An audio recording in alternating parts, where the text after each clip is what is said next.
Salam sejahtera guru dan teman-teman. Bagaimana nih kabarnya selama masa pandemi ini? Semoga tetap sehat dan semangat ya. Sebelum kita masuk ke inti video, yuk kenalan dulu. Perkenalkan, nama saya Niko Manglegaling Aribaten dari kelas 12 MIPA 4, nomor absen 27. Nah, kali ini saya akan melakukan percobaan korosi pada besi, yang dimana saya menggunakan paku sebagai besinya. Kemudian, apa sih tujuan dari percobaan ini? Tujuan dari percobaan ini ada dua. Yang pertama adalah untuk dapat mengetahui faktor apa saja yang mempengaruhi terjadinya korosi. Yang kedua adalah untuk mengetahui bagaimana cara mencegah terjadinya korosi. Sekarang, next ke alat dan bahannya. Jadi yang di atas meja ini merupakan alat dan bahan yang digunakan dalam percobaan. Jadi di sini ada 6 buah paku yang memiliki ukuran yang sama. Kemudian ada gelas plastik beserta tutupnya. Ada juga air, ada air yang sudah dididihkan, ada minyak goreng, ada air cuka dan juga air garam. Sekarang, yuk lanjut ke langkah pengerjaannya. Oke, jadi di sini langkah pengerjaannya cukup simpel. Yang pertama, kita tinggal perlu menyiapkan alat dan bahan yang diperlukan. Kemudian di sini sudah tersedia 6 gelas plastik yang sudah diberi keterangan. Jadi sekarang kita akan menuang cairannya ke masing-masing gelas.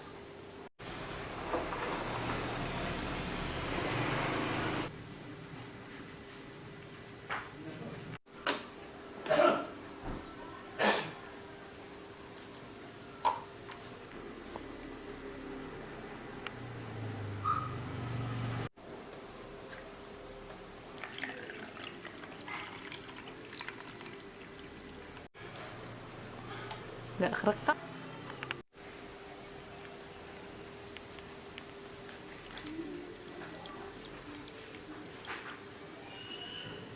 Kemudian sisakan gelas terakhir, yaitu gelas kosong. Selanjutnya, buat kalian yang mau nutup rapat, itu bisa gunakan selotip dengan gunting. Lalu tutup ke 6 gelas.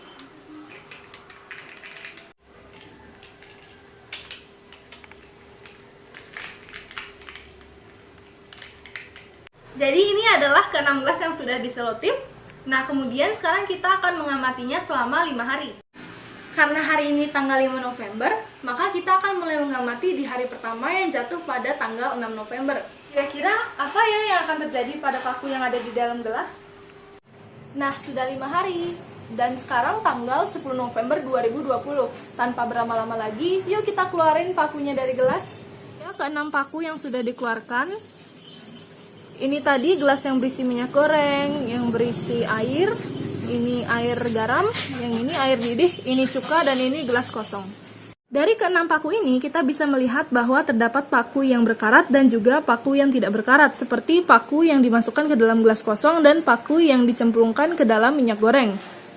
Nah, di antara paku-paku yang berkarat, ada juga nih paku yang berkarat kehitaman, seperti paku yang dimasukkan ke dalam air cuka, dan paku yang berkarat keorenan, seperti paku yang dicelupkan ke dalam air didih, air, dan juga air garam.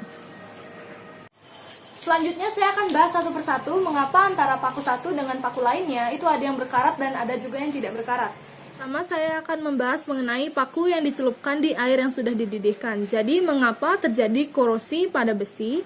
Itu karena air yang sudah dididihkan itu biasanya cenderung lembab dan memiliki temperatur yang sedikit lebih tinggi dibandingkan air biasanya.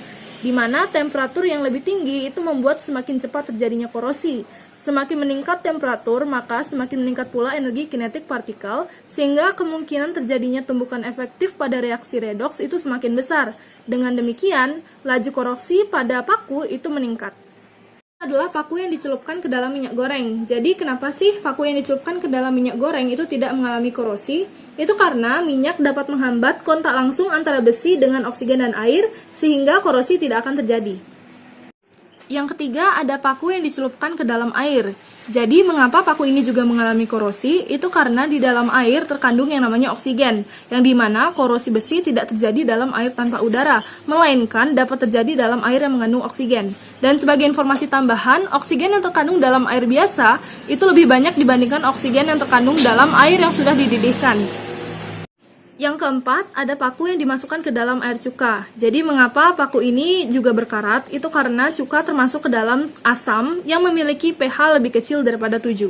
Kelima adalah paku yang dimasukkan ke dalam gelas kosong. Jadi, paku ini termasuk ke dalam paku yang tidak berkarat itu karena faktanya besi tidak berkarat di dalam udara kering. Pengkaratan hanya terjadi di kondisi udara yang lembab. Ada paku yang dicelupkan ke dalam air garam. Jadi, mengapa sih paku yang dicelupkan ke dalam air garam itu mengalami korosi atau karat? Jadi ini karena garam itu termasuk ke dalam salah satu larutan elektrolit, di mana larutan elektrolit itu termasuk ke dalam salah satu faktor yang mempercepat terjadinya korosi pada besi. Dari hasil pembahasan tadi, maka dapat disimpulkan bahwa terdapat beberapa faktor yang dapat mempengaruhi terjadinya korosi. Ada 5. Yang pertama adalah kontak langsung antara besi dengan oksigen dan air. Yang kedua adalah kontak dengan larutan elektrolit. Yang ketiga adalah kelembapan udara. Yang keempat adalah temperatur. Dan yang kelima adalah pH. Kemudian, bagaimana sih cara mencegah terjadinya korosi pada besi? Nah, hal ini bisa kita lihat dari paku-paku yang tidak mengalami korosi di percobaan tadi, yaitu paku yang dimasukkan ke dalam gelas kosong dan paku yang dimasukkan ke dalam gelas yang berisi minyak goreng. Nah, dari sinilah dapat kita temukan bahwa cara-cara untuk mencegah terjadinya korosi pada besi itu ada 2. Yang pertama bisa dengan menempatkan besi pada suatu ruangan yang memiliki udara yang kering. Yang kedua bisa juga dengan melumuri besi tersebut dengan minyak. Oke, itu tadi merupakan percobaan dan juga pembahasan mengenai korosi pada besi. Mohon maaf apabila terdapat kesalahan pada perkataan dan perbuatan, dan terima kasih.